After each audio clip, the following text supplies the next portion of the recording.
God, I need you to get me out again, God. I'm locked up behind these walls again, God. I got these chains, I'm shackled from my hands to my feet. If you get me out this one more time, God, I promise. Broken to redemption. Yeah. Can't nobody tell me nothing, lost, but now I'm found.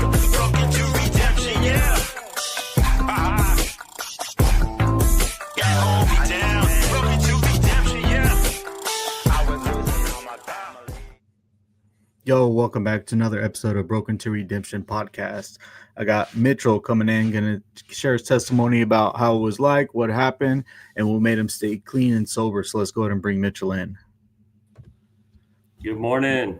Good morning, Mitchell. How are you? Good morning, Brandon. Good. Yeah. Good. How was Nice your day after Thanksgiving? Thanksgiving? Yep. How was your Thanksgiving? It was good, man. Yeah, it was Yeah. good. Didn't try to eat too much. Trying to learn that lesson not to pile it up. Oh, I ate it all. Yeah. Yep. Yeah. And I told my wife was going to the grocery store like Wednesday. She goes, "Do we need anything else?" And I said, "I need you to get bread." She goes, "Why?" And I was like, "Turkey sandwiches afterwards. Come on now." Oh, yeah. You know? That's good, man. I hear you. Yeah, it So was what- good. It was nice. Yeah, I get to see family I don't usually get to see too often. So That's always nice. it was, yeah. My wife's family and my family, they all live out of state, so it's just me and her, you know? Oh, okay. Yeah. Yeah. That's That's cool. cool. Just hanging out. Yeah, Christmas we go up to Idaho, hang with the family. Oh, okay. Gotcha. So where are you from? I'm from Bakersfield, California. That's where I was Okay. born and raised. Yep. And you know Jamin? I know Jamin because I live in Sacramento now, California. Okay. I know him through work, you know. So Okay.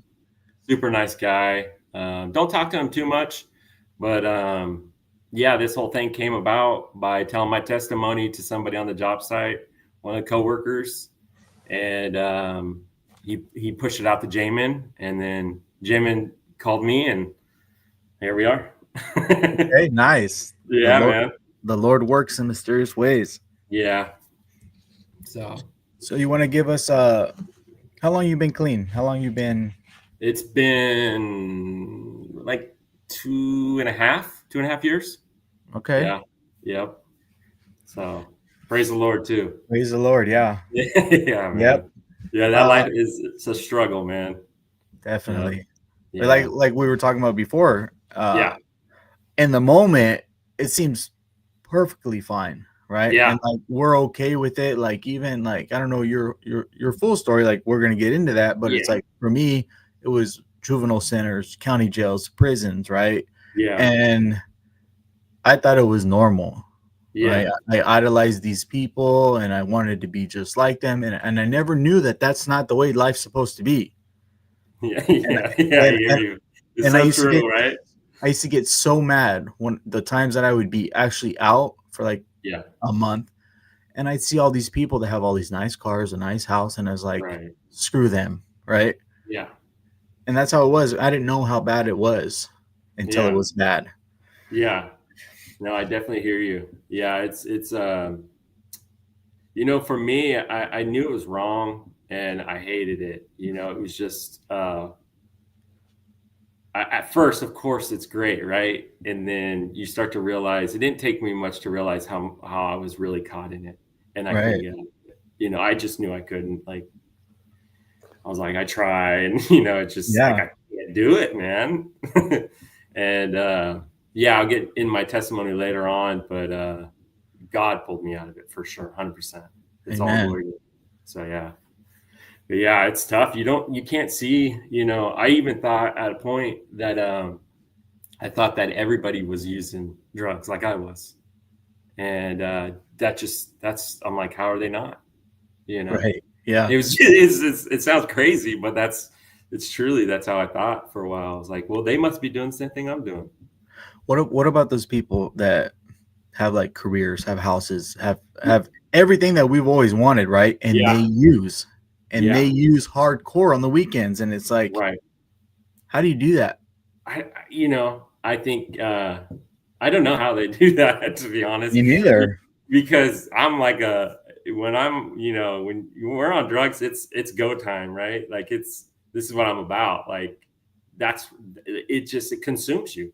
Yeah, So I don't know absolutely. how stuff like that doesn't affect their job, everything else, because it definitely did for me. So So I interviewed Jamin's wife a few weeks mm, ago, and from her story, she was a functioning addict, right? yeah, But we got into it, and she's like, "There's no such thing as functional," you know. I I was like, know "Huh, it's true. you're right," and I was like, Yeah, I was too, but I knew, and I mean, it was just so bad, you know. It's like losing job after job. We never could hold a job. It's just vicious, you know. It's a cycle. "Yeah, for sure." It's So let tough, and I think we have a heart for people that are struggling in that sense because we know how hard it is, and God tends to use the things that we struggled with for His glory, you know.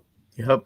So Yeah, yeah, absolutely. That's why I think that's why ever that's why I think ever since I really got in tune with him since Easter, hmm that he's just led me on this path of helping people, right? And it's right, and like I've always had the heart to help people, right, but I've always had the wrong motives, right? Because yeah, I would be that person that would be like, okay, well, I'm gonna go over here and do this, but then I'm gonna go over here and tell the whole world about it. You know right, what I mean? You're yeah, not supposed to let what your other hand is doing. You know what I mean? definitely not. And Yeah, like even though I do it, okay, so there's a difference between your motives, right? So yeah, like on my TikTok, I do post a lot of me doing my outreach and all that, mhm, right? But it's yeah, not to say, look at me, right? Because I have a family I have to support. So like any contributions totally yeah, help out. So I like to right, show them where their money's going, you yeah, know? got And you. like, but ever since Easter, like my heart's just been like, what else can I do for these people? What like how can I serve them and how can I bring them to Jesus? Yeah, yeah, there's a scripture in there that talks about you. You came to me and you visited me in prison. You did these. You fed me this and that, and he's talking about his people. And I can't remember where it's at. I think it's in the Gospels, but he's basically saying, you were taking care of my people. He tells us to do that, and um, that's what we should all be doing. Helping out in any which way to love on people, and we don't need to boast about it in some way. And I Right, hear what you're saying. It's like it's hard, right? Because you're like, I don't want this glory. I just want to do what you want me to do. You right. know, and like doing this is getting it out for him. So Yep. yeah, So let's go ahead and get into the meat and potatoes of this, man. yeah, yep, Go ahead and give me a go ahead and give me a rundown. Like I know you give me a brief already, and I wrote questions for that. But like right. let's hit the major points. Yeah. I would say I was born in Bakersfield, came from like a lower middle class household. My dad was a welder. My mom worked for the city. And it was, I would say, a nice childhood, I would say. My dad he didn't spare the rod. He was, he was definitely hard on me and I have an older brother and an older sister. But I thank him for it now. But yeah, he was pretty tough. Said some things that stuck with me, and I didn't know. Like some words that were spoken over me, didn't realize they actually had an effect later on in life and the way I walked. Because I think, as you know, we want approval from our fathers, and we want that. Love, but approval in a sense. And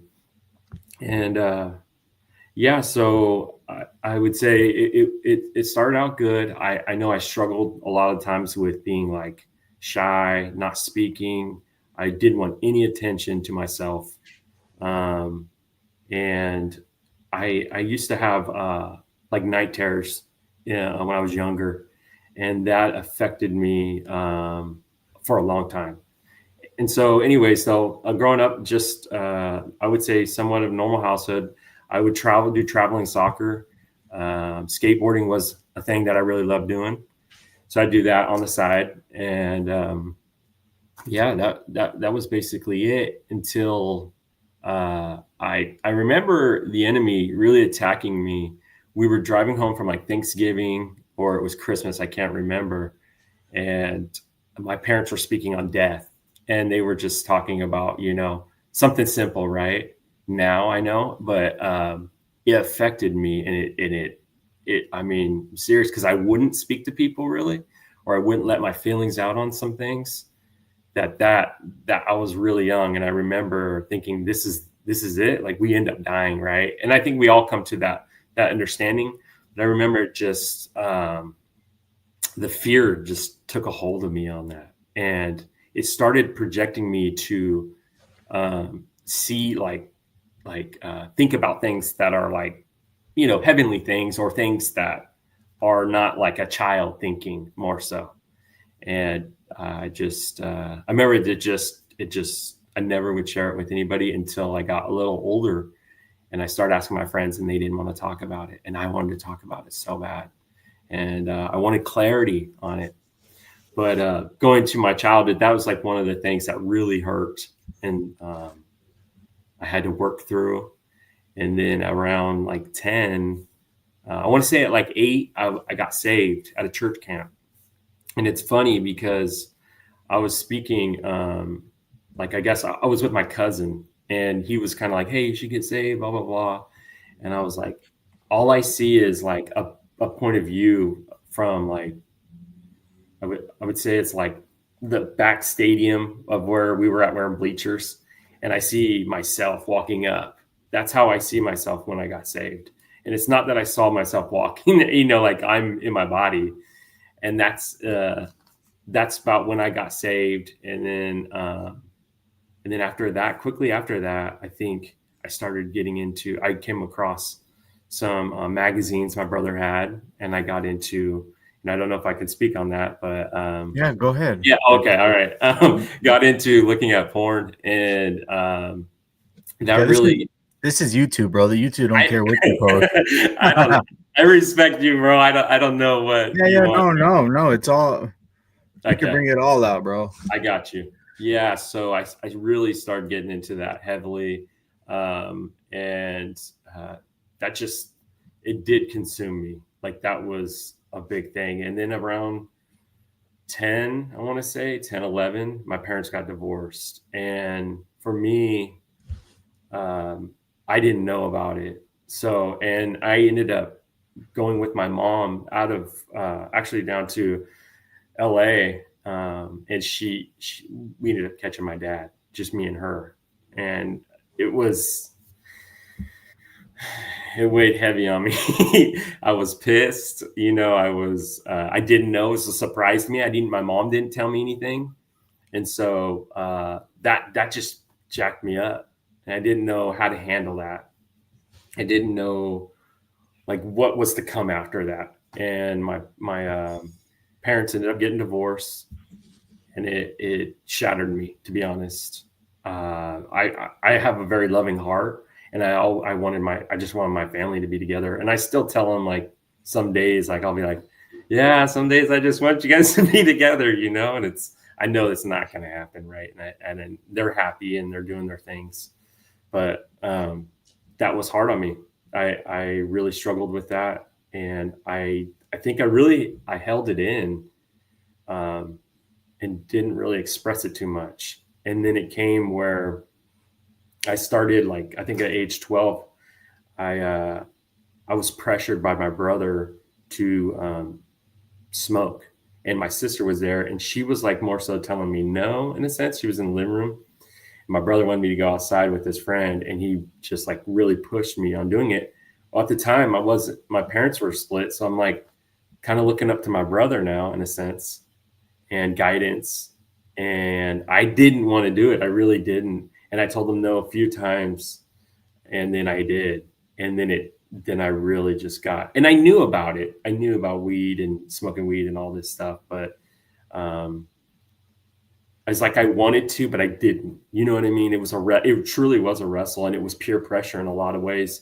I'm not saying I wouldn't have done it later on, and I don't blame my brother. I know he's just doing what he's doing, but yeah, it projected me to, I started smoking, and then I started to sell drugs later on. I don't know. I would say like 16, 15, somewhere right in there, but probably like 16. I started selling weed. And then my mom had she tells me different, but I thought she had a problem I was getting out of control in a lot of ways. And I went and lived with my dad. And then I started taking prescription pills from him every single day. I already had an understanding of prescription pills. Not that I took them a lot. I've taken them a couple times. And I was taking it every single day. I was stealing from my dad. Every day he had a ton of pills. And because he didn't use them. So, and I'm snooping around, right? I'm trying I'm being a teenager, and I'm not like focused on school or anything in life. I'm hurting, really. I didn't know it. And then I started doing that every day. I was getting great grades. I was getting like straight A's. I don't know straight A's, but like A's and B's.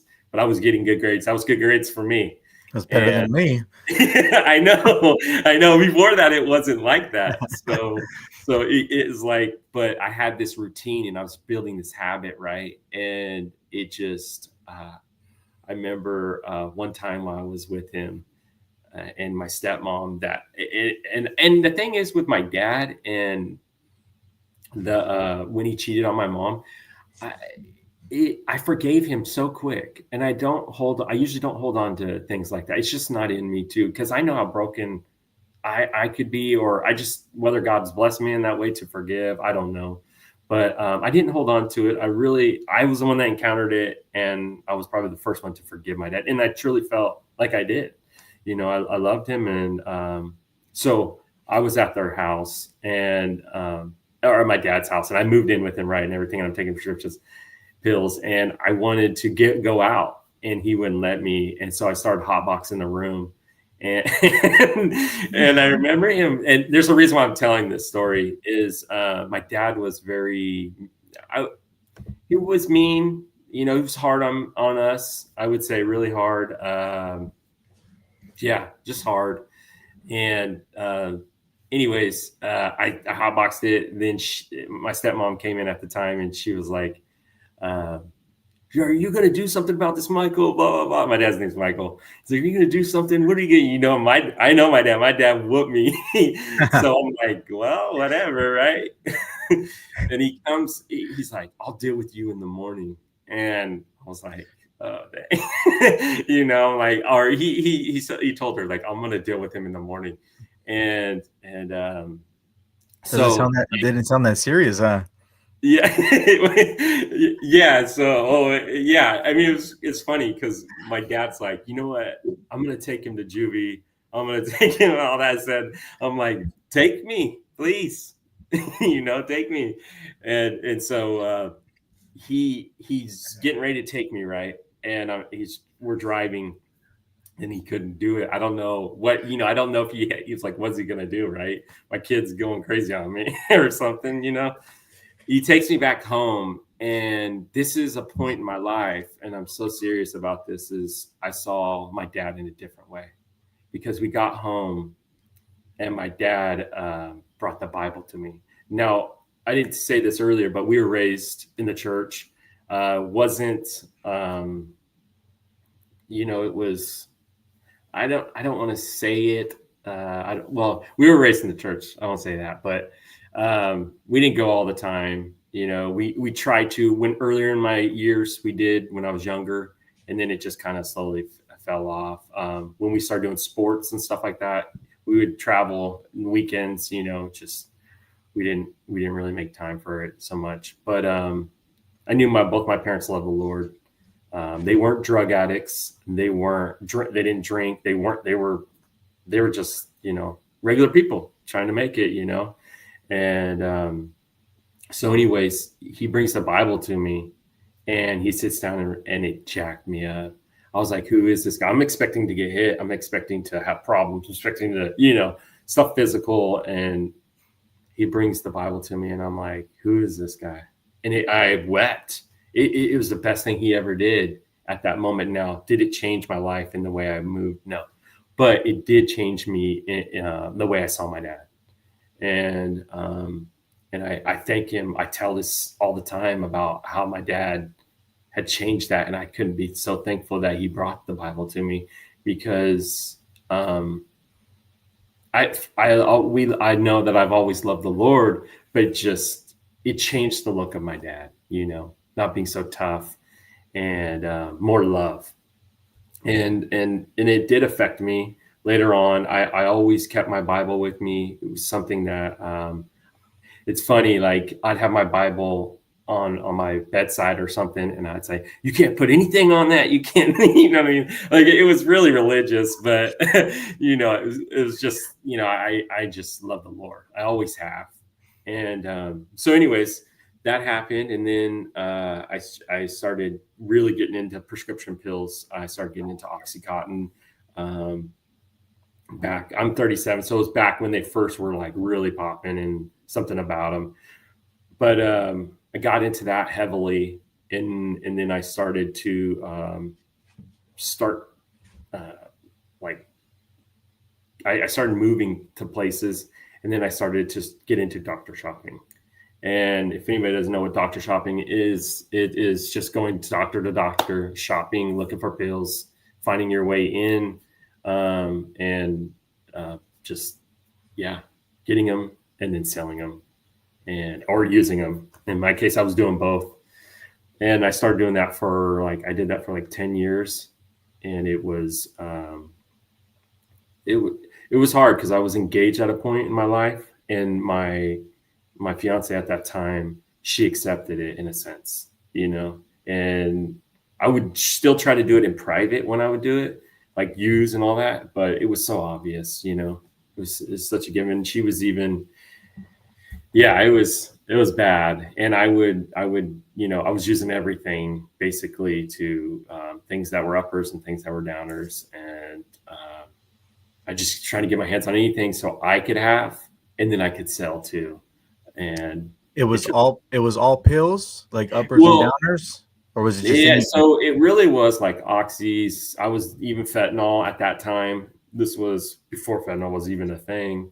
When it was the patches or the lollipops, and then a lot of lean. I had like the big bottle of lean. I have that. And then, I mean, my primary doctor, she would say, what I'm giving you is enough to tranquilize a horse. She's like, she doesn't know that I'm getting prescription pills for my pain management, and then I'm getting them from the dentist. And I'm everywhere, man, and I'm like, how do you guys not see my record? Right. And then they did. And then it started to not crumble, but the primary, she would only give me I was taking Xanax. Oh yeah. And I didn't talk about this. This is a big thing in my life. I was on Xanax, and for anxiety and stuff at first, but then I started to, I really started to abuse it heavily. And I mixed it all the time. I mean, I would always do it with oxys or heroin, and I had to have it. And, when did you start using, did you start using them? When did you first get prescribed? Yeah, I would say I was in my, I want to say young teen, or not young teens, older teens. And I really struggled with anxiety. So I thought at first I was using it like how you should, and not even probably as much. And then I became what happens on Xanax is you become like Superman. It makes you feel, but you feel like you could do anything, like nothing matters. Right. Right. And a lot of drugs, I think, do that, but it allowed me to be more comfortable, and I struggled with that within myself since I was young. And then I started, abuse that. And then I started abusing it with prescription pills and stuff. And I really wasn't trying to take Xanax to abuse it at first. And then, it just got out of hand, because I was already out of hand in a sense. But and went into that. And then I used it for 10 to 12 years. And it messed up my memory. I remember there was a point in my life where I I had a moment where I was like, I don't remember like 10 years of my life. You know, like I literally could not, because I've been constantly using it. Then it got bad, you know, where I'm buying it or I'm trying to find the doctors, and then I'm going to people and they, you know, it just got so out of hand. And I remember thinking like 10 years of my life, I really can't remember too much. Like it is, you know, when I think about people that have dementia, I'm like, I get that. Like in a sense, I don't get it like they get it, but I do get it. Like, I'm like, yeah, like, this was my life for so long, you know, and that stuff messes with your memory, and it's hard. It's hard to like get off of that too, just as it was like, as I was on prescription pills. And so I knew at probably like 20, I want to say 19, 20, I knew that like it was a grip on me. It wasn't that like, I think I can get out of this. I knew that it was a hard problem. And I was talking to a buddy that was just, he just smoked weed, and I was in his car, and his name's Chris. And I was sitting in his car, and I was like, dude, I don't know how to get out of this Oxycontin.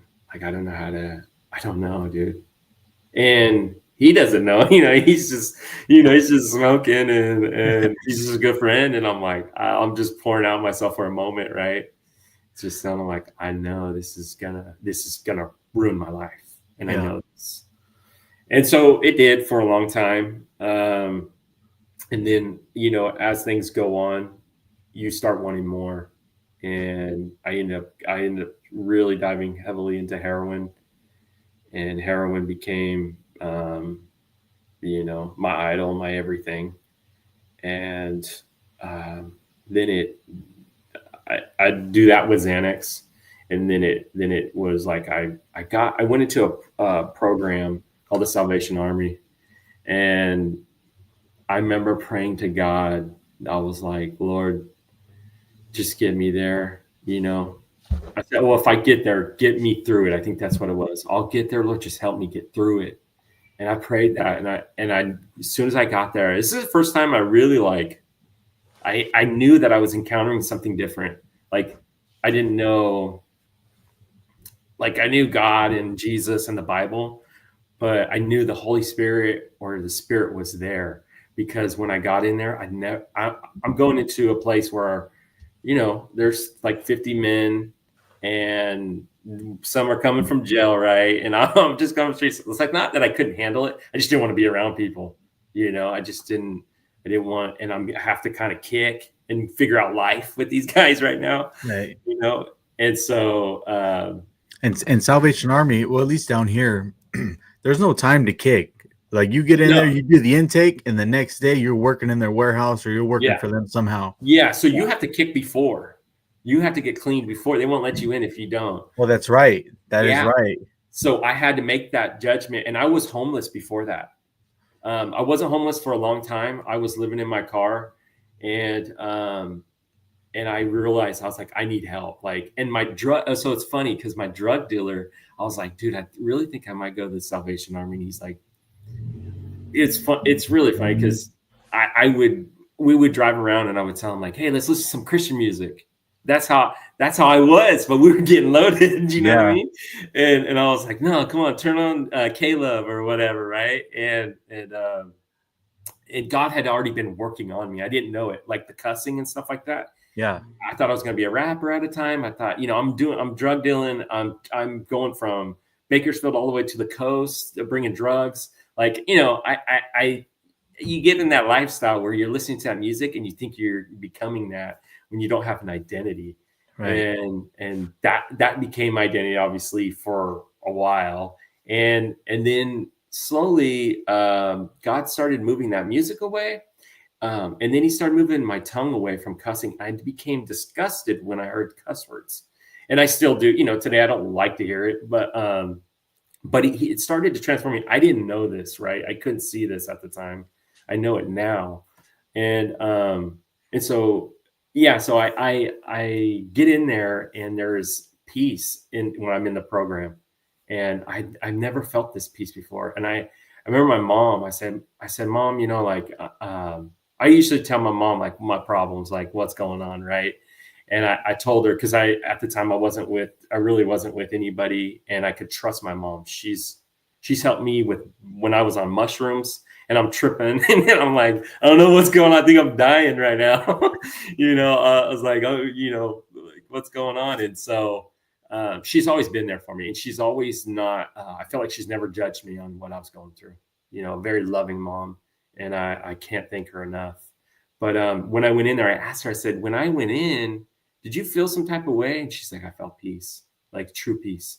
And I said, wow, that's what I felt it was like, I couldn't talk to her for a while, right? Because when you get in there, you can't really talk to anybody. But that's what my first question wanted to be to her. I was like, hey, when I got in here, did you feel something? She said, I felt peace. And I said, man, I did too. I really did too. And, it's interesting because I went to jail at 18 for like 2 days, right? It was a DUI.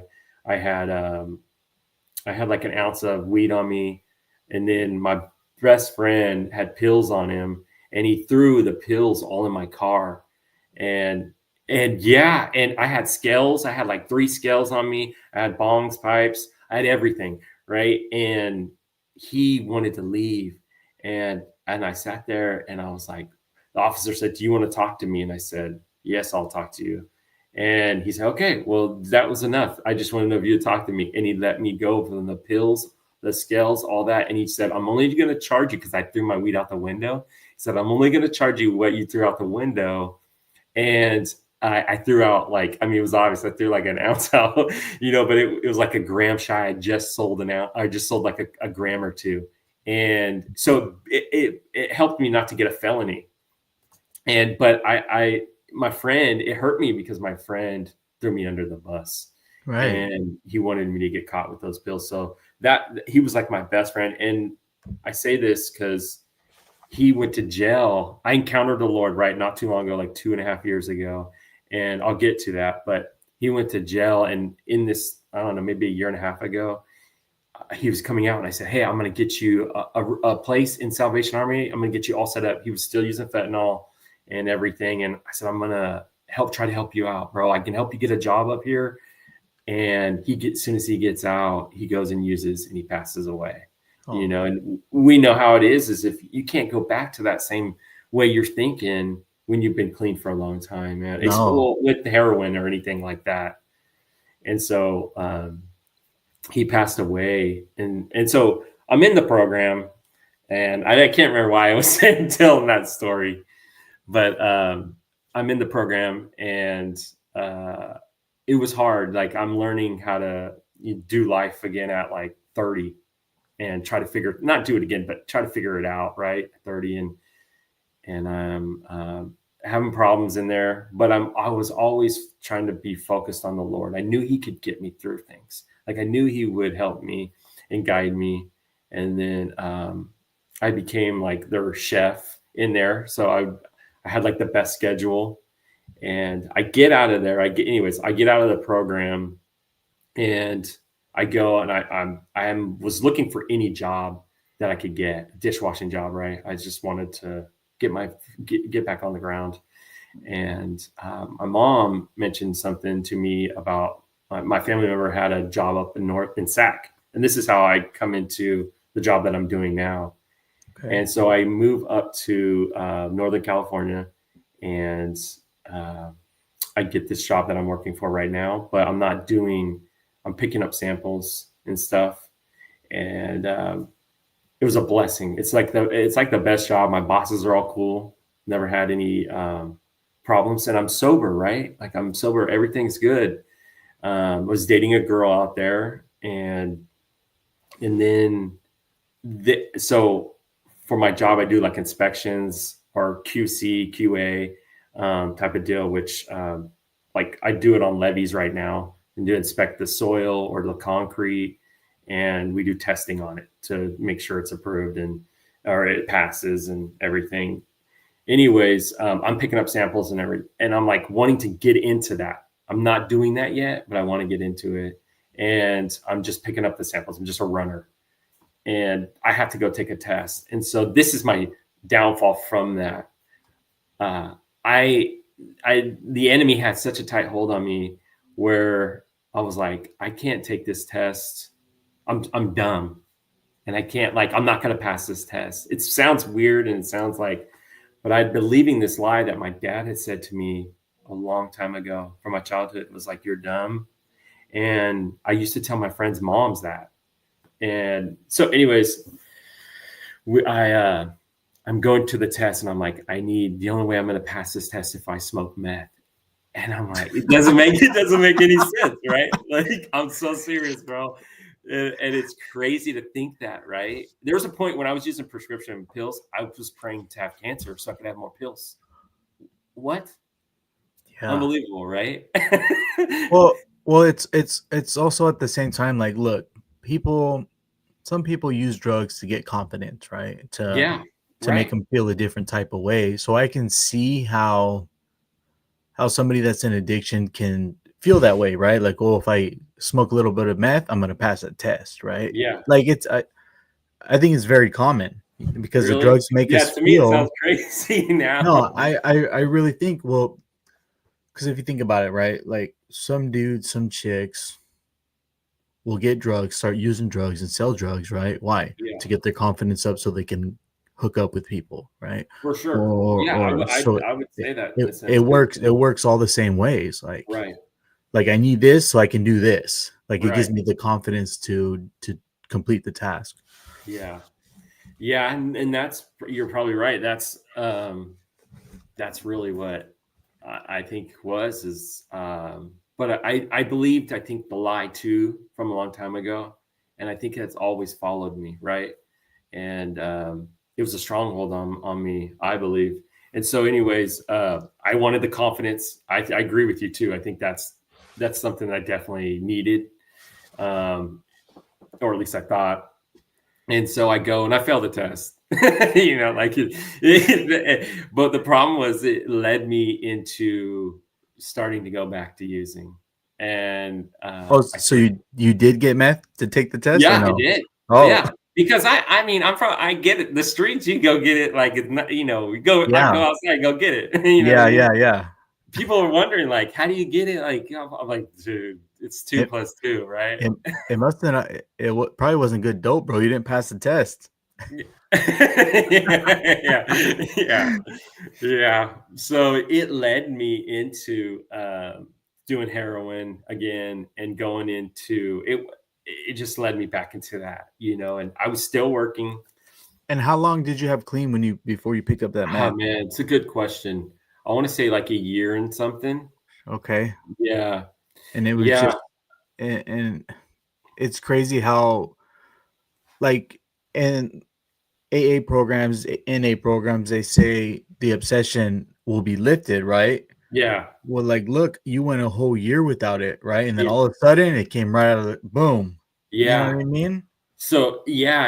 And I think I just listened to that voice, that was telling me, like, you need this and this is, and I didn't need it. I didn't feel like I needed to go, like I wanted to go. I always wanted to use. That's the hard thing is, like, even when I was sober, like I got sober and I was walking through, I still like wanted to use. Now I was grateful for where I was, but I still wanted to use. I can't explain that. I didn't. And so it was like, I don't know if I made an excuse or what, but I did. And then it led me into, let's just go pick up a sack of heroin. And then, and then, that goes, you can't do it once. No. So that from the time that you had that year, right? Like when you first got sober into getting that year, was getting sober forced on you, like from your family or somebody you knew, or was it you genuinely wanting to get sober? 100%. I wanted to get sober, and it was mentioned to me, but it wasn't. I never felt like the only thing that would have been forced was I was going to be on the streets and stay on the streets, and I didn't have a place to live at all. No, just you burn bridges, and people know how bad you are, and And I didn't want to live that life. I didn't want that for myself. I knew God had probably something better for me. I couldn't see anything, but I didn't want it. And I did that for a while and I hated it. And then, and then I even lived in my car when I moved up north.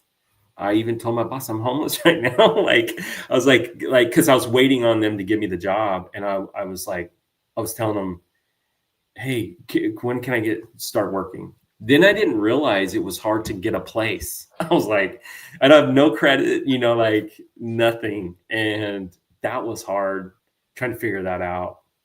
And I told this lady just accepted me to rent a room. And I told her, I said, you don't know what you've done, because in her house, I encountered the Lord. And I just more so that she gave me a place to stay, and she didn't look for the credit check and all that. And I was very thankful for that, even though I can get into it, but I started to use heroin again. And then it got bad enough where, I'm hanging out with people in tents on the street. I'm still going to work and everything. And I'm actually doing a good job, but it's in my mind, it's crazy, right? I'm working to get high and eat, and that's it. And anyways, so I started using heroin, and then fentanyl came around, and we didn't have any heroin, and there was only fentanyl there. And I was like, I don't want to kick. I don't want to be sick, and I need this. So I didn't know how, I didn't know what I was getting into. And that I started doing that. And then the grip on that was even tougher, because I know it's really hard to get off of that. Heroin can be a little easier to get off of. Fentanyl, I didn't know it till I got off of it, how bad it was. I didn't want to pay attention to that anyways. How was it first getting into it, from heroin to fentanyl, right? Because just a little match head, you're dead, right? Yeah. Did you have that fear that I did can try this and that's it for me? I did. I'm no joke. I mean, I did have that fear. I didn't know even how to use it. I didn't know, how, to go about it. And it did. It brought on a lot of fear, actually. But the addiction outweighed that fear, of course. Of course, yeah. Absolutely. Yeah. And so I started getting into that, and it actually, I started doing that, and then I started doing meth with it because it was so heavy, right? And I got to work, and I got to do my job. And so I started doing that together pretty heavily. Xanax wasn't in the picture anymore. I kind of got out of Xanax when I went to that program. It was kind of where it really helped me break Xanax. Because before, when I would take Xanax and I'd get off it, I've had it where I was going to show you. I was like, I had it right here where I was in my mom's house, and I'm walking and I collapse and I start having like a seizure and stuff. And I hit this mirror and I bust my head and everything. And so it's tended to start scaring me a little bit because the memory loss. And it just became where I was like, okay, it's probably I don't want to go back to that. That was hard. So I really didn't play with it too much anymore. I didn't go into it. And it became more so like fentanyl and meth towards the end. And then it was just kind of just fentanyl. But it was bad. It was really bad. Coming to a point where I am sitting in my room thinking, what's going on? Like, I have a decent job. It's good that I've gotten the opportunity. How did I get back to this? How, trying to, and I'm like, I'm a slave back to it, and I'm sitting there, and when I'm in my room, I'm like looking around, and I start seeing these shadows in my room.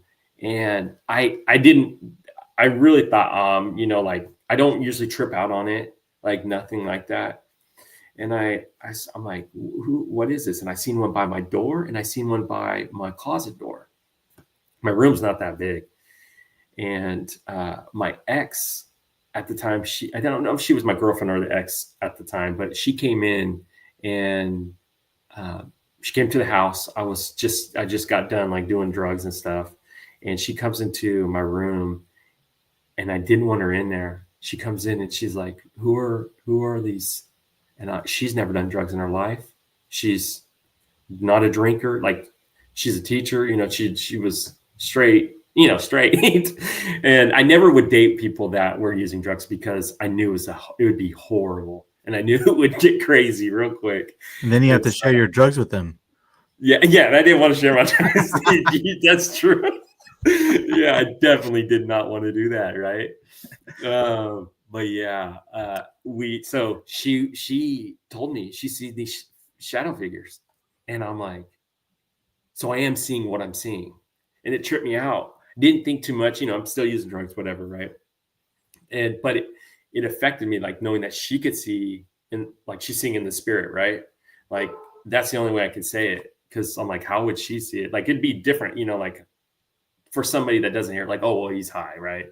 Right. But God was allowing us to see this. And anyways, getting to my testimony, at a point, it got bad, right? And I'm at that point where I feel like, man, it's so empty. So I'm driving and the Holy Spirit spoke to me. And people are like, how do you know it's the Holy Spirit? Blah, blah. I don't know. It changed. Something changed. And he spoke to me and said, take 2 weeks off for work. I wouldn't take a day off work because I got to apply, I got to supply my drugs, right? My habit. And I'm barely, doing it. And so I'm like, it was so evident though, when he spoke to me and to let me know, hey, take this 2 weeks off, because it wasn't one time him telling me this, it was over and over. And when I would think about it more, it gave me joy. It gave me hope. It gave me, and he would say, take 2 weeks off and pray and worship. That's what he told me. And I knew that's what I was supposed to do. So I had that test. I had another test I wanted to take. And so I used that to tell my boss. I was like, hey, because I was like, how am I going to tell my boss I need 2 weeks off? What am I going to tell him? I need to pray and worship. Yeah. I was a good worker, so I probably could have just asked for it, but I needed something, right? And God knew that. And so I was like, I'm going to study. Dude, I only studied for like 1 minute. I just didn't want to lie.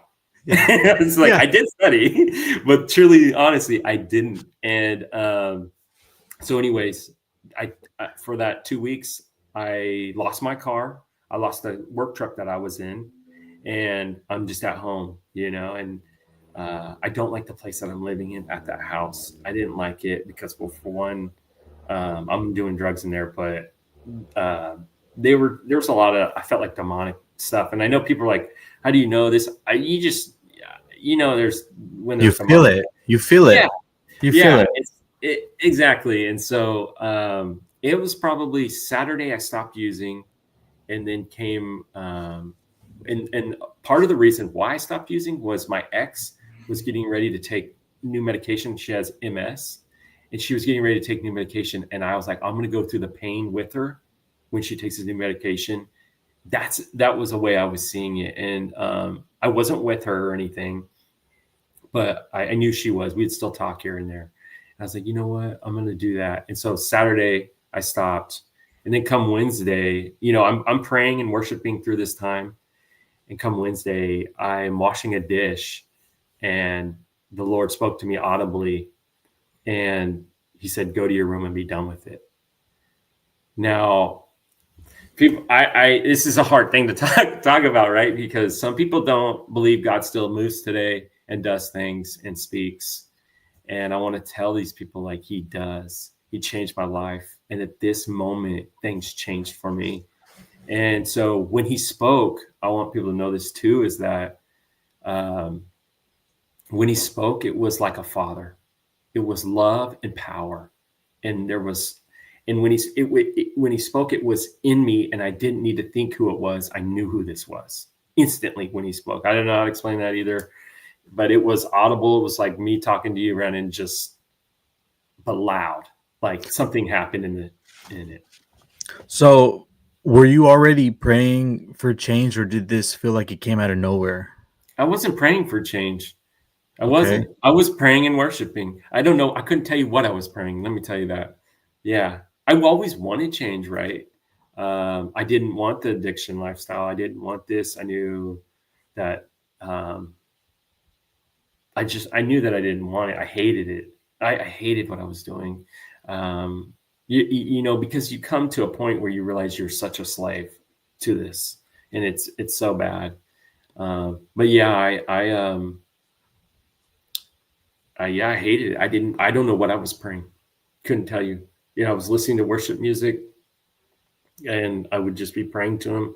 And I didn't do it like night and day. This is all I was doing, you know, but I would do it a lot of the day, you know, and because I knew that's what he told me to do. And so when he told me that, go to your room, be done with it, I sat there, no joke. And I'm like debating on, I don't want to use right now, which was crazy to me because I always wanted to use. Right. But I debated, I debated it.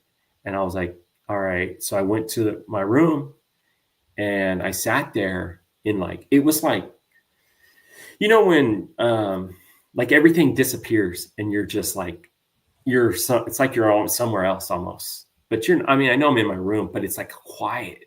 There's just a peace or sound that like all the noise is gone. And I'm sitting there crying and I'm like thinking, I don't want to use right now. I don't want to use. And so I did. After I did, I finished the bag, right? I cleaned it out, everything. And I'm sitting there and I'm still in that thought process, right? I'm like, I didn't want to use. And I look out my window because I'm sitting at my desk and I'm looking out my window and I see Jesus on the cross, open vision in the clouds. And I'm sitting there and I'm like, you know, I didn't have my glasses on, but I'm like wiping my eyes, you know, like what am I tripping, right? Like what's going on? I just heard from God's voice audibly, and then now I'm seeing this open vision, and I start crying hard, and I look down, and I'm like, I'm tripping. What's going on? Like I'm like, you know, what's really happening? And I look back up, he's still there, and I don't know how much time was in this. I looked 3 times, and I'm weeping every time. I'm thinking I'm tripping. What's going on? And then the 4th time I look up, I see him on a white horse. And I see him with a rod in his hand. And that one was different. I cried and wept at the same time. I did it 3 times, just like I did. He speaks to me, or I've noticed he has spoke to me a lot in 3s. And when I saw him on the white horse, I felt it. This was different. It was a feeling. And it was, I'm coming back for mine and vengeance, which I didn't get it till recently, but it was the best way I could say it is the great and terrible day. You know, it's going to be great for believers, but terrible for people that don't know him, you know, and he will have his vengeance. But I mean, it's been two years and something. I didn't get that till like a few days ago, and I was thinking on it. And, so when you seen him on the white horse, how did that change you instantly? I don't think, I mean, this is for me, I'm trying to, I think it changed when I encountered him and I walked in obedience.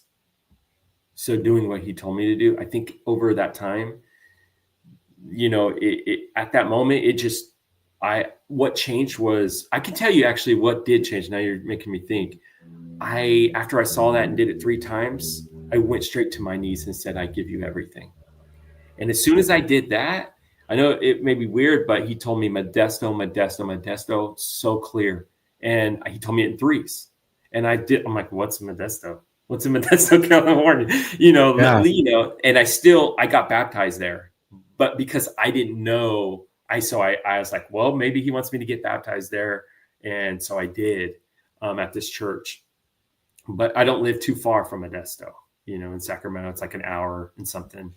But I'm sitting there and I'm weeping and I'm like giving my life to him. I said, I give you it all, Lord. You could have every bit of me. I died to you, you know, and that really was the main portion. Like you were saying, like what happened, what changed was like, I think at that moment, my eyes were open more, you know, the veil was torn for me. and I could start walking in clarity. And I believe I got delivered at that moment. That's myself, I believe. Because the desire, you know how I was saying, like, I don't want to use, that desire changed. And I don't have that desire anymore. It literally changed just like that. But I do have a lot more to speak on about my testimony, because it was you told me to take 2 weeks off, right? So it was a whole 2 weeks of encounter. And that was just the beginning. The next, I run out. I don't run out, but I get out of my house and I'm like, I need deliverance, not knowing really what deliverance is. So this is what I've realized too, when I've encountered him, and his presence was so heavy. There was scripture that was coming. I didn't even know it. I didn't even know I was speaking scripture, in a sense. Like, I'd read my Bible and stuff like that. I wasn't memorizing nothing. I didn't, it was just a lot of words on a page, really though, to me. And over time, I started speaking scripture that I didn't even know. I didn't think I knew, at least. Maybe I did, but it became real. And so I run out of the house. I say that, but I didn't really run. I was looking for deliverance. I get to the end of the street and I'm sitting there, literally just sat down, and this guy comes up to me and he's trying to give me I'm in a neighborhood, and he tries to give me a pamphlet saying about the Lord, a daily bread type of deal. And I'm like, no, dude, I'm so fired up. Like, I need deliverance, right? Not knowing that I've probably been delivered, but I need freedom, need deliverance. And he wouldn't respond to me. And then I kept on telling him this, and I was like, hey, I have a Bible. I'm good. He said, oh, okay. And I was like, and then he walked away, old man. And I'm like, I always think about that. I'm like, so interesting. There was other people out there kind of, but he approached me. And then I don't know. It just, at that moment, I thought, I literally just sat down on like a curb or something. And he came to me like that. And I thought it was weird. So I called my ex to tell her, like, hey, like, what just happened, and I'm like telling her like all this stuff. And soon enough, I get up, she tells me like, hey, maybe get out of the house, get a hotel room and get away from, some of that. And I was like, that's a good idea. So I did. And I was there for like 2 days, like a day and a half, 2 days. And my mom was in Jerusalem at the time. She was seeing is crazy. She was seeing Jerusalem and walking through all of it. And so I couldn't talk to her to tell her. And then I'm calling everybody, right? Like, I'm calling my dad, I'm calling my sister. And finally my mom gets home, and she's like, hey, why don't you come down? And I was like, come down to Bakersfield. And I was like, okay, yeah, you know what? I will. And I'd love to see you guys, because I rarely see my family. I was like, I have 2 weeks. I'll come down there. And so I get a ticket. The ticket was a battle already. It was crazy, because like, things just weren't working. And I was just like, well, you know what? Maybe it's not meant for me to go. Like, it's okay, right?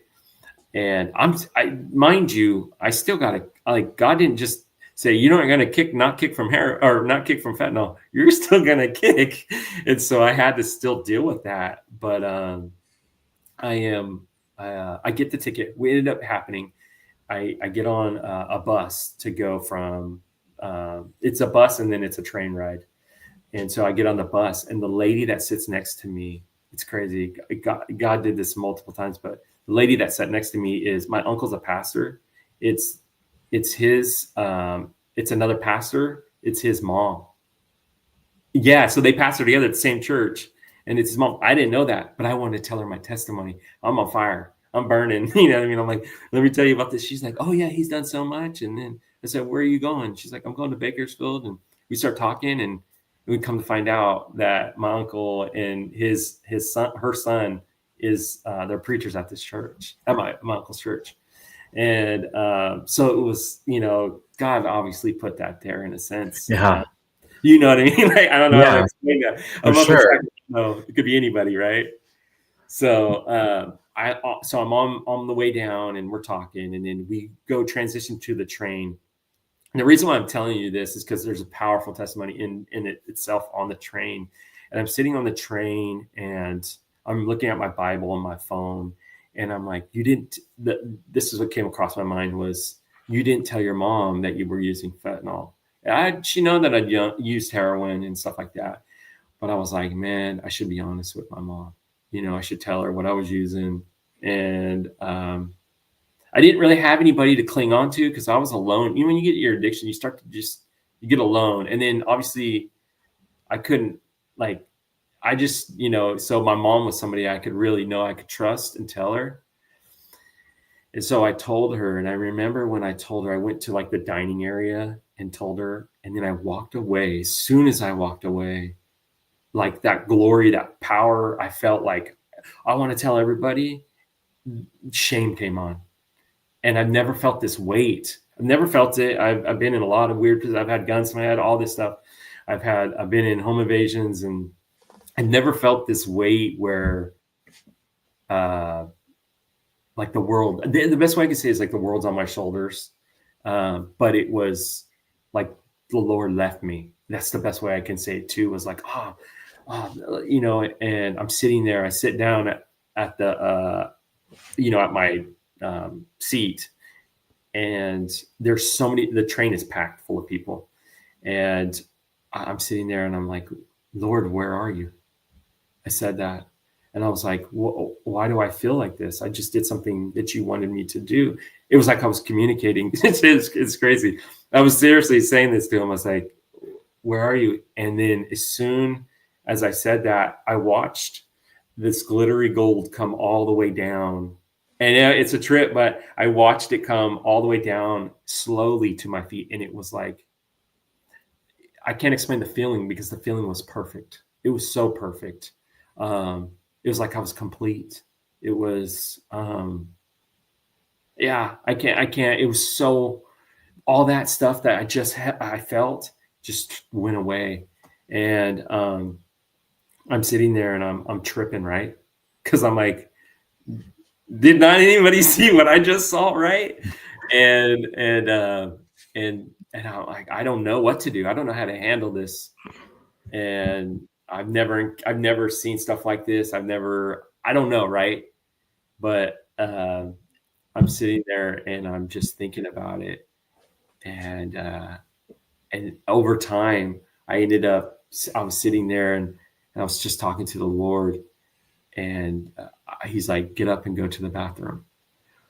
I don't know how to explain this to people. When he was talking to me, it was so thick. It was so heavy. It was clear as day. Now he speaks very quietly to me. I pray for these things now, because I'll tell you later on that I prayed that they would go away because I thought I was going crazy. It was too much for me. But I was like, Lord, I don't have to go. Lord, I don't have to go to the bathroom. And I told him that. I was like, I don't need to go. But I knew that I should because you told me to. So I did. And I get there and I'm standing in there. I don't know if you've been on a train. Yeah. So they're tight, right? Yeah. Yeah. Super tight. Little, right? Well, to that, I knew that I'd been to the bathroom already because I was already on the train for a minute. I knew the toilets were all clogged and there were diarrhea and everything. They were clogged, right?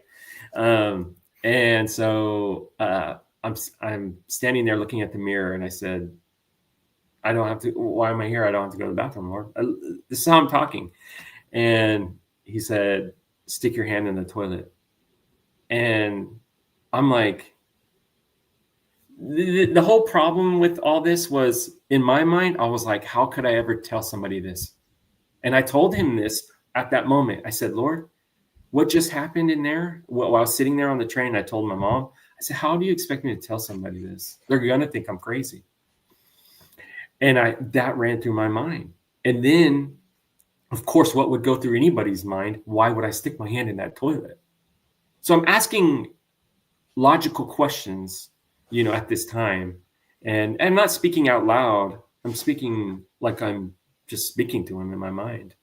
And, but I'm not, nothing's coming out of my mouth. But I'm standing there and I'm looking, and it was like I'm looking at, and I contemplated it for a while, but I knew what I was going to do. I knew it. I just couldn't wrap my mind around it.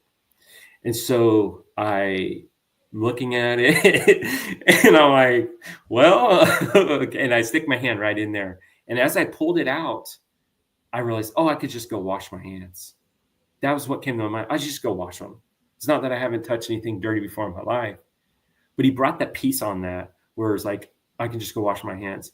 So as I'm washing my hands, I'm sitting there, my hands are like, I start washing my hands like this. It's so weird, right? Like, who washes their hands like that? I've never done it. And it's like, it was very slow and methodical. And he said, I'm washing you clean. And, I'm like, what? Like, I don't get it. When you're in it, you don't get it so much. Right. But now I know, I see the bigger picture of what he was doing, washing me clean.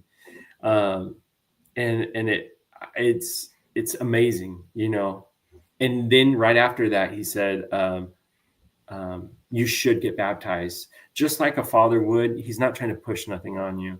He's saying, hey, you should get baptized. That's what he told me, at least. Right after it, he said, you should get baptized. So, I had that encounter, and then, I started just having like dreams. I was at my mom's. I ended up telling her everything. And I started having dreams, me preaching, me doing these things, preaching on James 1, which counted all joy when you fall into various trials, knowing the testing of your faith produces patience. Let patience have its perfect work, knowing that you're complete and lack nothing. And so he really put that on me and showed me, and he walked me through it in the dreams of that. And then, I was at my mom's house. I had encounters here. She had an encounter with him while we were on the phone. But I still do to this day. God will lead me. I had a dream about a coworker quickly after that was about a car wreck. It was like 4 a.m, and I'm like, man, do I got to talk to my boss about this? I was like, it's crazy, but I know God speaks now. I know now. And so he called me, and at like 4 a.m, he's like, I don't know why I'm calling you. And I said, okay, well, I said, it's okay. I had a dream, and I'm just pondering it, talking, and I didn't know he was a believer or anything either. And anyways, it was a car wreck and stuff like that. And I said, this place in Los Banos. And he's like, I'm there right now. And I was like, oh, okay. Well, I don't need to talk to my boss now, but it's a trip. And so, he still does stuff, like I still encounter him. And, so that was kind of more my testimony where for 2 weeks I encountered him. And then at the end of that 2 weeks, it was Easter Sunday. And I didn't know that. I had no idea. So it was a trip, like so many things showing himself to me. And then, I was on fire. I was in my mom's house at like 2 a.m, just crying out, Jesus is real, crying, just yelling it out. Like I said, I want to just scream it from the rooftops, and I was just like, I'm like burning. I started leaving at like 12 in the morning. I wouldn't be sleeping. I'd get up at like 12, and I would just go and start evangelizing, picking up homeless people, just put in my car, like, and then they want to kill me. And I'm like, let me tell you about the Lord right now. I'm serious too. They would come in and they're like, I'm going to take over your vehicle and blah, blah, blah. And I'm like, okay, well, let me get out of my car and you can do what you need to do. It wasn't like that, but I was more so like trying to get away from it. But it became so heavy. It's like Peter, when the Spirit comes on you like that. Oh, I want to tell you about something too. And this is part of the 2 weeks, I would pick up people. I was here at my mom's house, so she let me use her vehicle and everything. And so I'm sitting in the shower, and my dad doesn't believe, in the miracles and the giftings and all that stuff. I'm like, well, the Bible says it, but to be honest with you, like, dude, I didn't believe in it either. You know what I mean? Like before that, I didn't know anything about it. And I'm sitting in the shower and I'm thinking about my dad. And I'm like, my dad, how does he not believe that I've been delivered from drugs? It's only been a week and a half, like a week. But in my mind, it's done. It's over, right? So so I'm sitting there in the shower, and I'm sitting in the shower, which I usually don't sit in the shower, and I'm thinking heavily about that. And I'm like, I knew it was like my heart and my mind was aligned, because I love my dad, right? You know, I was telling you the history and all that. Like, I want him to see this. And so anyways, I'm like, Abba. I said Abba, which I don't know if you know what it means, but it's father, right? And I say Abba, and tongues just start coming out of my mouth. And I didn't know what this was. I didn't know. And, you know, now I pray in tongues all the time. And I was like, you know, I came in and I was like telling my mom, I was like, oh, what's, you know, because when it comes, it just flows. It just, you can't control it.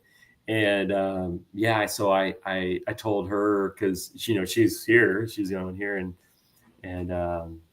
you know, she doesn't know, she didn't have tongues or anything like that. So, and tongues was a process that I really had to work through, because the enemy kept on wanting to tell me, you really don't have it. You don't, it's a lie, or it's of the devil, or everything but, you know. And so that was a tough deal. I had to walk through that. And I even embraced it in church, where I would be a little louder, just so I could break off some things, you know, because like I was telling you before, I was very shy, and I was just not wanting to stand out. I never wanted attention at all.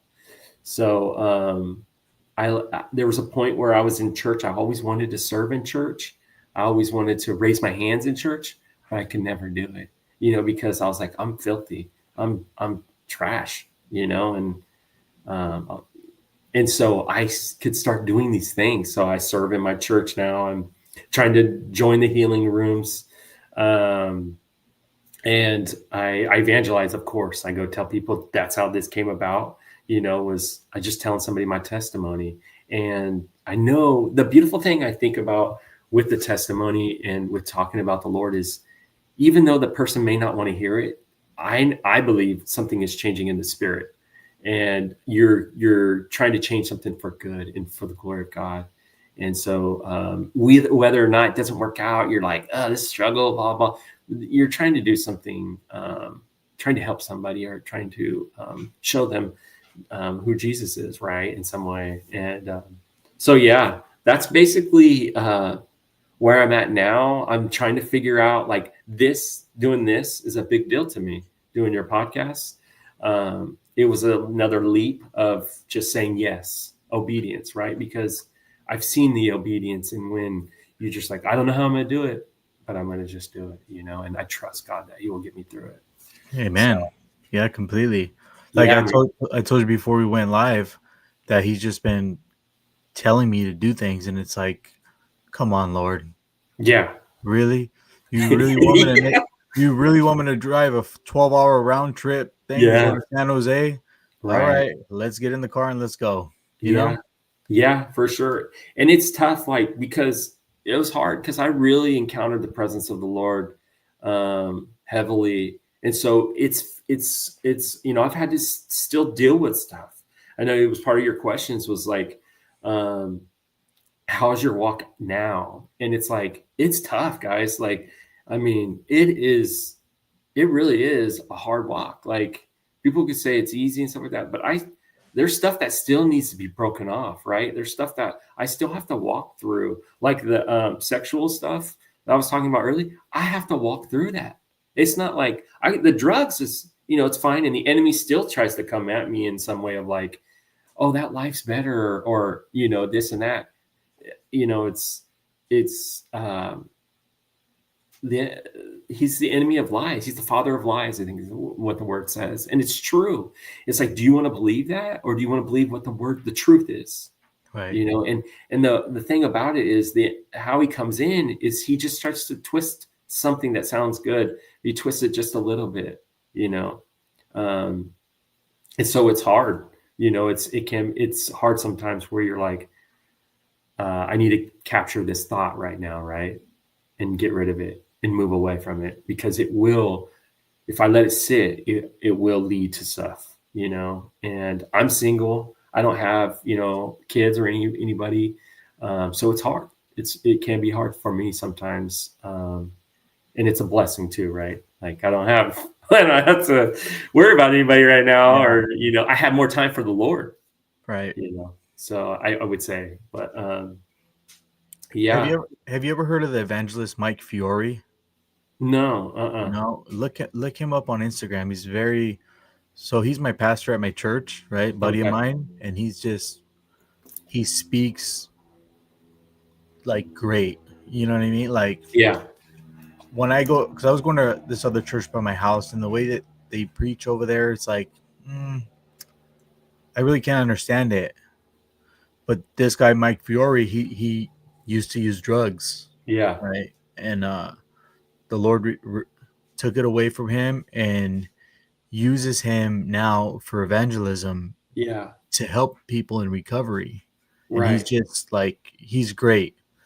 Like, wow. You understand completely what he is preaching about. Oh, really? Yeah. Yeah, he's great. Yeah, that's the thing. I think this is like the next step, right, in doing this. And I always ask God, like, you know, what is it that you have for me? I don't mind going and telling people about you on the streets for the rest of my life. I love doing it, right? Because I know that I truly gave my life to the Lord. Like, I'm saved. I know that, like, I surrendered it all. I don't have to do it all. It's not going to be perfect. He doesn't expect it to be, you know, but he wants you to just keep following him, you know, day to day, try to take up your cross. And, but yeah, this was, I do appreciate you allowing me to be on here, because I know my testimony can be very hard, right, for people, because the supernatural kind of comes into it, the spiritual aspect of things. But to be honest, you know, it's like, I didn't know anything about that prior. Like, yeah, I've had done some drugs and, you know, maybe see this and that or whatever, but really, like, I didn't, you know, it just, none of that really took an effect until I encountered him. And then I realized, truly what I realized is I didn't know the Holy Spirit. And the Holy Spirit was what allowed me to see this. And then there was a point where I was sitting there, and I have revelations all the time, right? Like, if you follow them, boom, you'll just get with the revelation. But I was sitting there at a point, and I was like, it was right into where I encountered him. And he made it clear, I am the way, the truth, and the life. No one comes to the Father except through me. And the way he showed me it was the Spirit, like, took me to Jesus. And then it took me to God. And it wasn't like I physically saw it, but in my mind, it was like he was showing that scripture. You know, you can only get something if it's revealed to you, really, and eat it and digest it. I wasn't looking at the scripture. It just came to me while I was sitting there. And I don't know if I was praying or what I was doing, but it came. And then it was just like, wow, I'm like, that was a powerful revelation, right? Now I know that.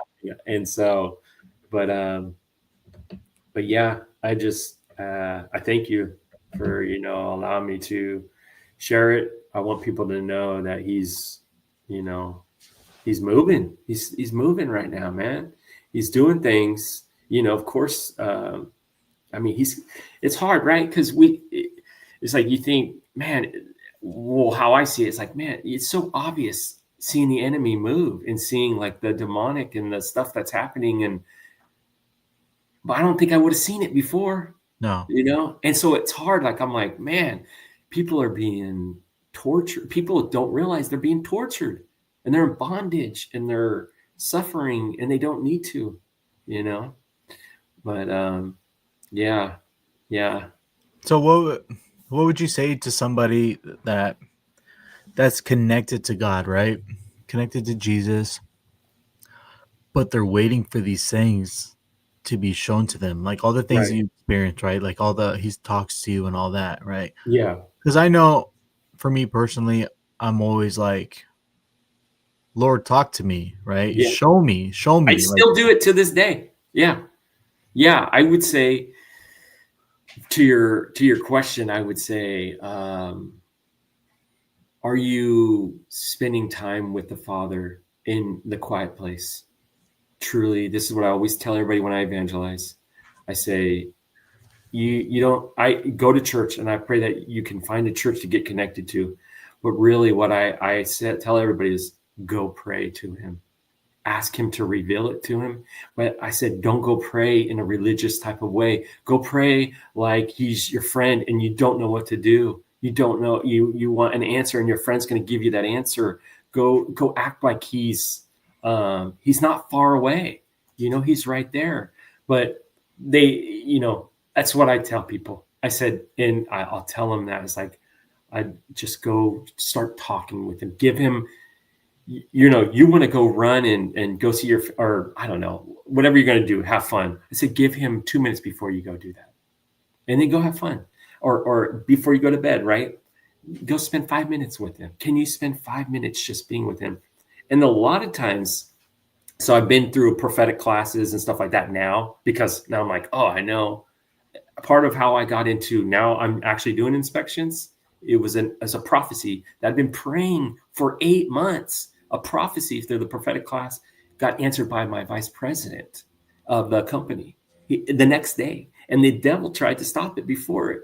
And it was more my flesh. I should say the devil, but it was my flesh, I should say, was like, oh, I'm not going to go talk to him, blah, blah, blah. And then he said the same thing that weighed on me so heavy that night. And I couldn't stop thinking about anything else that was prophesied over me. It was so heavy on me. And then he says it. And because the guy that prophesied it over me, he said, I don't know if this is for your work or for like your ministry. And well, obviously I knew it was for work when I heard it get answered, but I told him too. I said, you just answered a prophecy for me. And, but I say, I just tell people, are you going in there telling him a list of stuff? Or are you going to go in there and actually be genuine with him? And because he already knows everything, he knows what you're going through, and he just wants to be with you and spend time with you. He loves you so much. He's created you. He knew you before you were born. He knitted you in your mother's womb. And so he just wants that. He wants to be with you, but do you want to be with him? And so we think we can get in this walk of, I'm going to church and I'm praying before I eat or whatever it is. And it's not like, it's like your heart's not there. You're just doing a religious thing. And I'd say to people, like, go in, and maybe he just wants you to listen. When I hear from the Lord, a lot of times I'm sitting there listening. I'm quiet, and then he'll speak, and it's not audible. I only had that one time, it's very light. But the thing is I'll give you an example. I was sitting in prayer the other night with my friend, and I'm sitting there, and I was praying over something, and I sat there. I can't remember what it was. Dang it. And the enemy said, you're not hearing. I was praying into something, and then a voice came in and said, you're not hearing from God. Well, I know that's the enemy, coming to attack me, like in this prayer, because I'm praying. Yeah. And I sat there in quiet, and quickly after that, he said, my sheep hear my voice and they follow me. I wasn't reading any scripture. I didn't read that scripture lately, but it came in so suddenly. And I'm like, that's God. That's the Holy Spirit. It just came in. Whether somebody wants to realize that or not, they could doubt it, but right. He'll speak like that. And I do believe a lot of the times when he speaks, he's going to speak to you with scripture. So I tell people, are you reading your word? Are you reading the Bible? If you're not reading the Bible, it's like you lose your direction. Right. You start getting lost in a way. And it's not that you are, it's just you are and you aren't. It's just like you're not paying attention to what he may have for you, and that's what I usually tell people, go pray to him, spend time with him. And I want to tell people, like, really, like, if you're struggling with addictions of any sort, like, he's not looking for something extravagant. He's just looking for a little bit of obedience in you, you know? And so you want to go use, this is what I'd say, you want to go use, and you want to go, and how about that one time you choose him, you know, just that one time, because I say it could change. That could be the moment things change for you, because you're submitting to him now. And you're like, you know what? I'm giving you that time. You know, I could go and look at porn. No, I'm going to give you this time right now. And I'm not. And then you do. And then you have the desire, whatever came on left. And you're like, wow. And he does this, you know, he does. And so, or drugs, anything, right? Like, you're just giving him your time, and he loves that, you know? So that, and just, you know, I tell people, work out your salvation with fear and trembling. You know, I know it's tough, and the world's going to come against you. It's just what it is. Like, people are going to think you're crazy, you know, they're going to think you're, you know, what are you doing? Oh, not this, or, you know, it's your walk, you know, and how do you want to walk that out? You know, he's coming, and, you know, he's coming quickly. We're starting to see the world change really bad, and it's sad, you know, and the harvest is ripe, you know, but the labors are few. It's true. We need more people out there, not so much in the church, but getting out there and evangelizing, right? Doing the Great Commission, doing what he's told us to do. So I agree. That's it. I would say, though, to everybody, I'll just repeat this because it's something I always love, really love. It's just, go pray to your Father. Go pray to him, you know, because my stuff got answered through, you know, prayer and worship, and I encountered him. So I know how powerful prayer can be. And he's not looking for perfect. So, yeah. Yeah. Yeah. He comes for the broken. Yeah. Yeah. Yeah. I mean, exactly. He wants you to, this is what he told me too, man. It was really prevalent. I don't want 99% of you, Mitchell. I want all of you. And you're like, man, like, you know, if you're giving him all of you or not. You do. Right. You truly do. You know, it's like, are you willing to lay down your life for? He laid down his life for you, and so now it's time for you to walk that out. Right. You know? Yeah. So, but it's hard. Oh yeah, it's hard. It's hard. It is. It goes against our flesh. You know? We're like, man, I want to chill. Like right now, I'm like, I mean, you know, to get to this point to do the podcast, I'm like, you know, oh yeah, I don't want to, but I do, because I know what I've given my life to. So, and going back on that, I'm glad we're talking about this, is I was looking for my identity, right? In trying to find, I always would be asking my family, everybody around me, like, what's the purpose of life, you know? And when I encountered him and everything like that, I'd realize he gave me that revelation of what the purpose of life was, to serve him and his people, right? Which is him, you know, and just do his will. And he gave me, I used to always ask the question of, God, I memorized, so prevalent, was like, God, I don't understand how to fear you. I don't understand that. You know, I don't get it. I want to fear you, but I don't understand. How do I fear you? Right. You know, and it was bugged me. These questions that when I was really little started to affect, like, the fear, like, we're not going to, or we're all going to die. Right. And these are questions that we know everybody would be asking in some sense. And if they're not, they should. And, but yeah, those are heavy, so heavy on me. And I wanted to know, like, why am I here? What am I doing? You know, and I think it's not like work-wise. It was like I needed a feeling of something. And I needed to know. I truly really wanted the answer. And so now I got it. Right. Thank the Lord, you know, but it took a lot, man. These questions came when I was younger, and I always wanted to know, you know? So Yeah. You nailed it. You nailed it. You nailed all of my questions. Good. You nailed it. I start rambling. It's hard, you No, know. no, it's good. It's good. Yeah. Yeah, So perfect. yeah. See, and you were nervous. I'm so nervous, man. Like, Yeah. you know, No. it's weird to see me on camera, but doing these things, I know God has more, and I know He wants to do more with. I try to be obedient with what I have, right, so that He can move it more, and He's the Right. one that does it. So, I thank you, bro, for allowing me to even tell this testimony on here, and you opening your time for me to do it. Yeah, anytime. It's a blessing.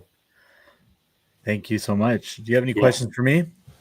When did you start this? I started the podcast a few months ago, man. I think I got about 12, 13 episodes. Okay. I do one a week, 2 a week sometimes. Maybe 3 months max I've been doing it. Yeah. Okay. And then say again. And then like the speaking, maybe about 4 months, 5 months. Like I go speak at rehab still. Do you? And like I finally got a spot that I can go after work. Yeah. The first and third Wednesdays of the month. So wherever he needs me to go, I go. Yeah, I hear you, man. You know? Yeah. And I know he'll provide more. But I firmly believe that he's having me do these podcasts for a reason. Right. For a while. And then next year I want to make my Broken to Redemption a nonprofit, and I want it to be ministry and homeless outreach. I got you. So that was what he waited on me. Yeah. Yeah. I was wanting to do I wanted to create a hat, right? And to do it nonprofit, and it just helps the homeless. Yeah. I was like, he put that on me, and then he's done a few things like that, where to write a book, and to write a song too. So I'm not a singer. Like I tell you, I'm shy. Like it's all stuff that doesn't make sense to me, right?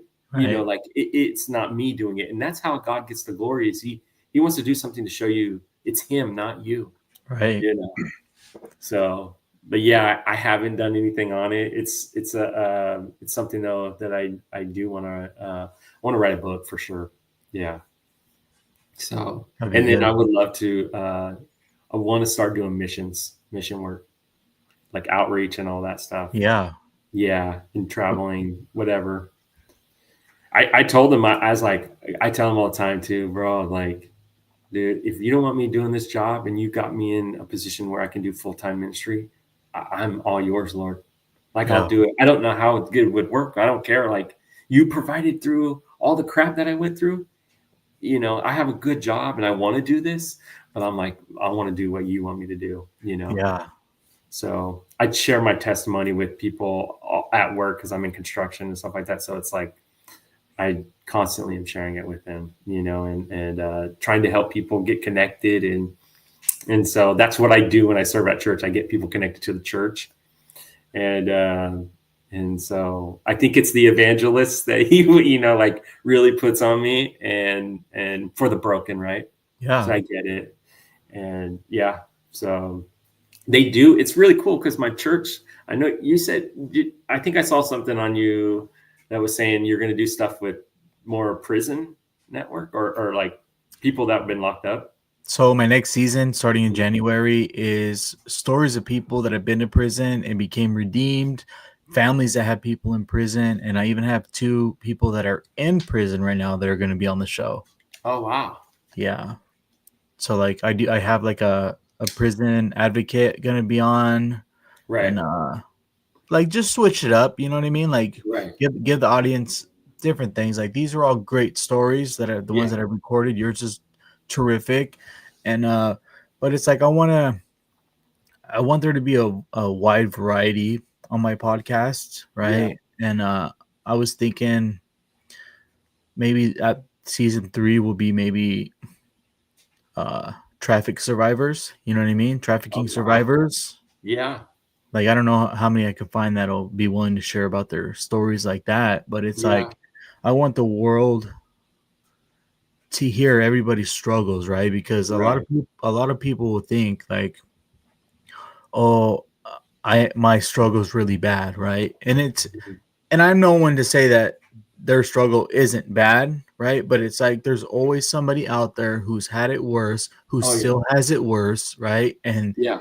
they have moved on from that life, and now look where they're at, you know? And it's like let's not play the poor me anymore, but like let's pick ourselves up and like let's fix our life and let's move forward. Oh yeah. You know, for sure. You know, we only see our problem at the moment, right? So Yeah. everybody, I always tell people this, your problem may be huge, just like mine is. Mine may be at a bigger level in a sense of people seeing it, perceiving it, Yeah. but to them, that's huge. It's Yeah. their problem. It's what they Right. struggle with. It's like, um, yeah. So I totally get that. That's cool. I forgot my church does they have their network in the prisons right now in Northern California, and I think in Southern California, and they broadcast it on Sundays. It's called Okay. the Father's House. I don't know Okay. if you ever talked to anybody, but I know my church starts to. They even go out there, and we have like a guy. I think what is his name? I can't remember. But anyways, he goes out and he'll preach at the prisons too. So he'll That's be there. so that right there is like my bread and butter. That's what I really want to do. Like Yeah. especially in juvenile halls. Oh yeah. Like everybody can be safe still, right? But Yeah. like let me go to the juvenile halls and let me talk to you guys. Let me try to save you guys before you guys go down this very dark path. Man. Yeah, so I hear you. I have an opportunity to go speak to kids in the classrooms at like it's 7th to ninth graders. And I've done it already, but it was when I was sober. And it was because my ex was a teacher. And so she opened her classroom because she teaches health. And it was something I wouldn't do, right? But I was Yeah. like, you know what?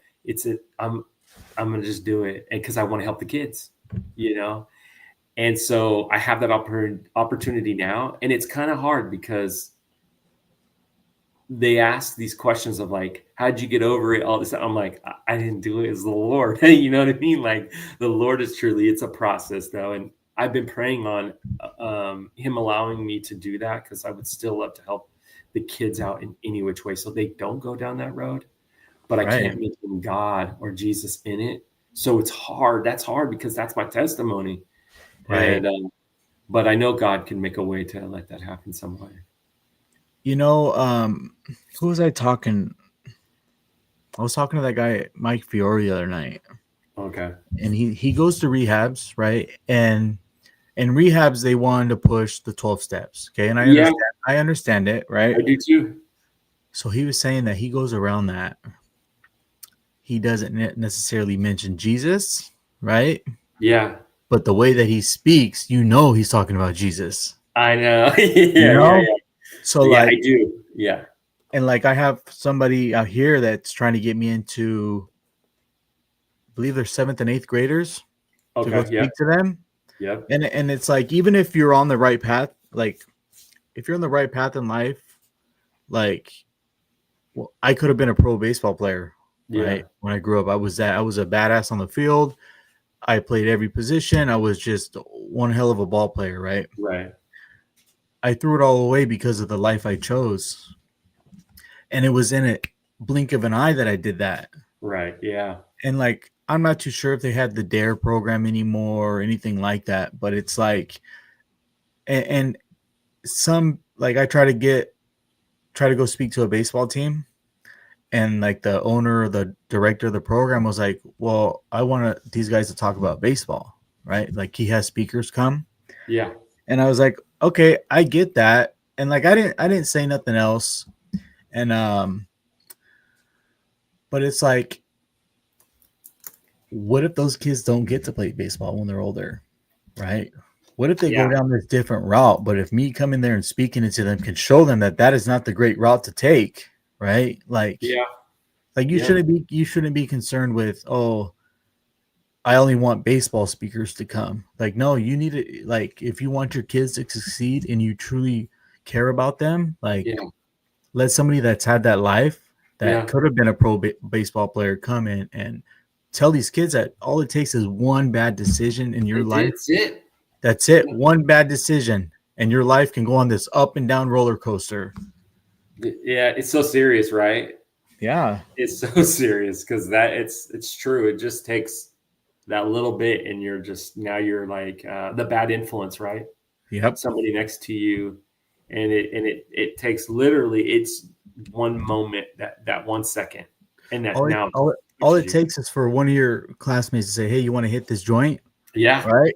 That's it. All it takes. Hey, you want to go drink after the baseball game? Go drink a beer. I stole a couple of my dad's beers. Yeah, like that's where it all starts. Yeah, for sure. Like, these kids, yeah, they may know about prison, they may know about these drugs, but do they really have the idea? Do they really have the conception of what it can do to your lives? Yeah.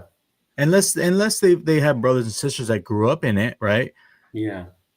Maybe they're gonna follow it, or they're gonna look at it and be like, "Oh, I don't want to end up like that." Yeah. But it's like it's a gamble today. Like you don't know which way these kids are going. You don't. I have a heart for the kids. I even help my friend out and try to speak life into them, her kids. She's such a great friend, and I'm like, man, if you know you can catch these things before they happen, you won't go through so much trouble, even with sexual problems. Because usually I'll start in something like that because God gives you the desire to have that, but there's a right way to go about it. And that's so for your wife. Huh? That's for the wife. Yeah. You know? Yeah, exactly.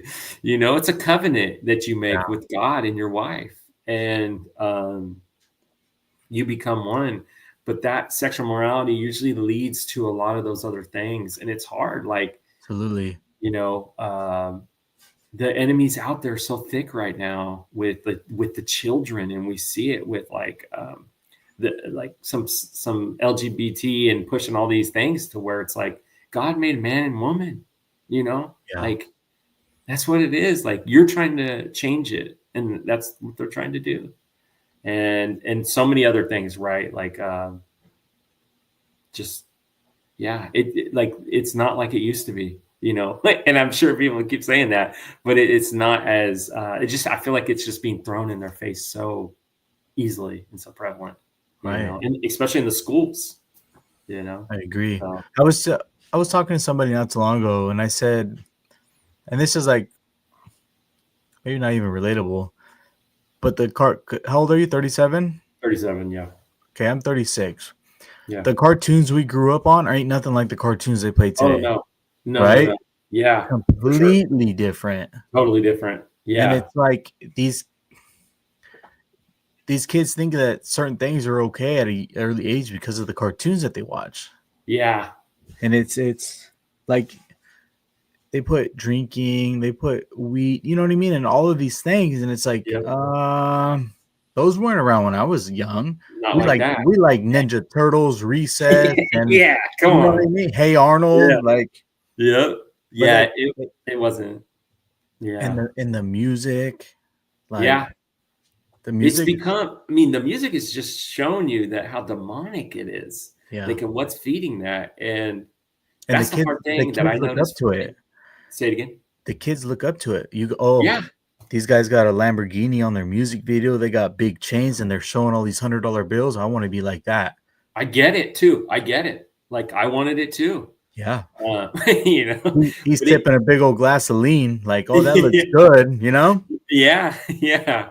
Yeah. And it's crazy because the phone has, it's like the internet and everything. We're doing great things right now for the Lord, but there's a lot of evil out there on it, right? Yeah. And it's a device that I've had to detach from a lot of the times because it will consume your prayer life, it will consume your time with your family, all this stuff. And if you let it will, right. And so for the kids, they don't know, and they're just like, I want to play this game, I want to do this, and they don't know what's coming behind all of that, doing all that for so long. you get used to it, and you get it becomes normalized.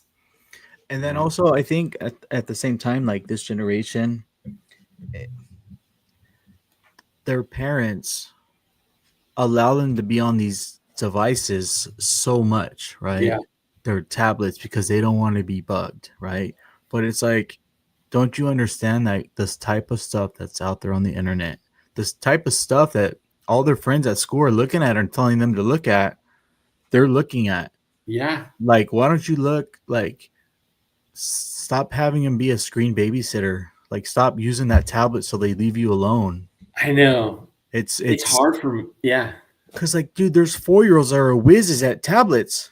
I know. They teach me something. Exactly. I pick one up and I have trouble. I still have trouble with the smartphone. Yeah, me too. Yeah. But these kids are whizzes at it. Like, whoa. I know. And it's just like, let them go outside and play. And like, I mean, yeah, that might not be safe in some places, but like, yeah, right? I hear you though. Yeah. But it's like, take them outside, like take them to a park, like stop letting them be on that damn tablet. I know, man. It bothers me when I see it. It really does. It irks me. I don't have kids, so I'm like, I don't know, but I do know that the phone is starting to form a how can I say this? The phone is starting to form something for them to see something to become more normalized or more like conforming to, I guess, to where you believe these things. Yeah. And you're like, man, that's not real life. Yeah. You don't understand. These guys rapping and doing all that ain't real life, man. Those are all rental cars. Huh? Those are all rental cars, and those aren't even real chains. Yeah, exactly. Not even real money. Yeah, exactly. Right. But it's different from when we were a kid, right? Like, take example, pornography. Yeah. Right. We had to go get a magazine. Yeah. Okay. Or find a magazine in our wherever we found it. Right. It's true. Yeah. Yeah.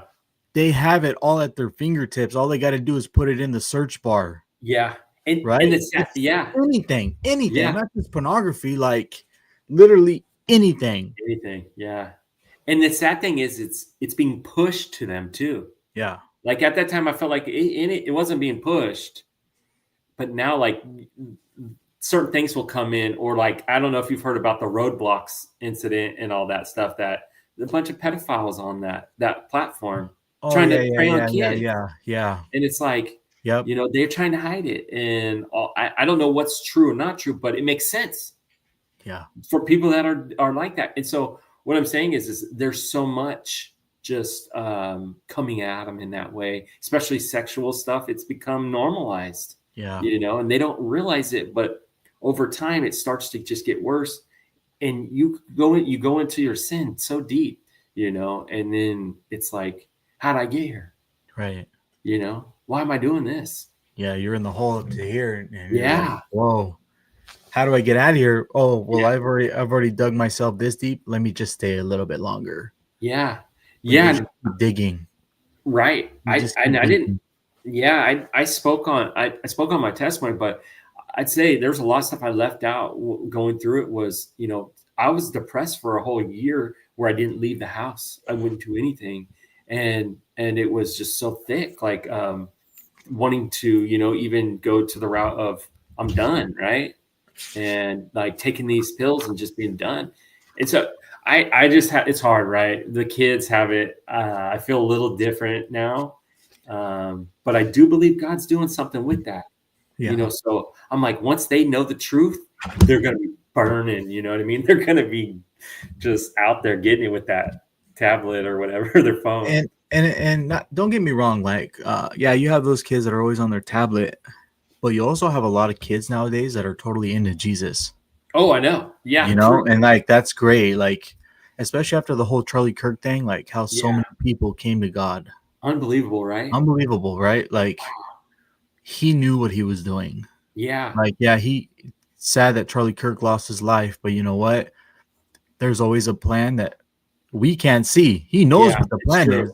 Yeah. And like, I think that right there set the motion for something amazing. I agree. And I really feel that he is coming soon. Yeah, I do too. And I would tell people this before all that happened. I was like probably like 4 months before. I was like, there's something in going on where there's going to be a shift. I said it's coming soon. I know it is. I can feel it.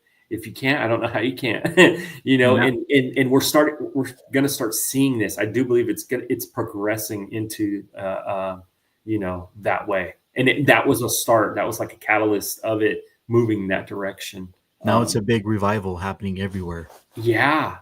And I believe the Spirit is going to keep pouring out more and more. And we just, it's amazing. Like you said, there are kids out there though that are seeking the Lord. I see them at church and they're doing the right things. And, it's still a battle. They still have to deal with their stuff, but they're seeking the Lord. And that's what matters to me. Like, it's like, you're trying, you're doing it. And it's true. When I went to San Jose last weekend to do the outreach with the Felons for Christ Ministries, he brought his little daughter, right? Or his stepdaughter. And she opened, I don't know how old she was, right? She opened up in prayer and it was the most heartfelt prayer, right? Because children are so innocent, right? Yeah. They haven't been truly introduced to the corruptness of this world, right? So how they praise Jesus, how they pray to him is so genuine and so loving, right? Yes. And like when she prayed, I was like, oh my God, that is so cute, right? Like the world needs to have their children more like that. Yeah, the pure in heart, right? Like pure heart. Like the other daughter, one of the people there fell or something, or the dog bit him, and she administered first aid to him and was like cleaning the wound and putting the bandage. And it's like, you do not see most kids do that this day. It's so genuine and they're so full of love and they love Jesus.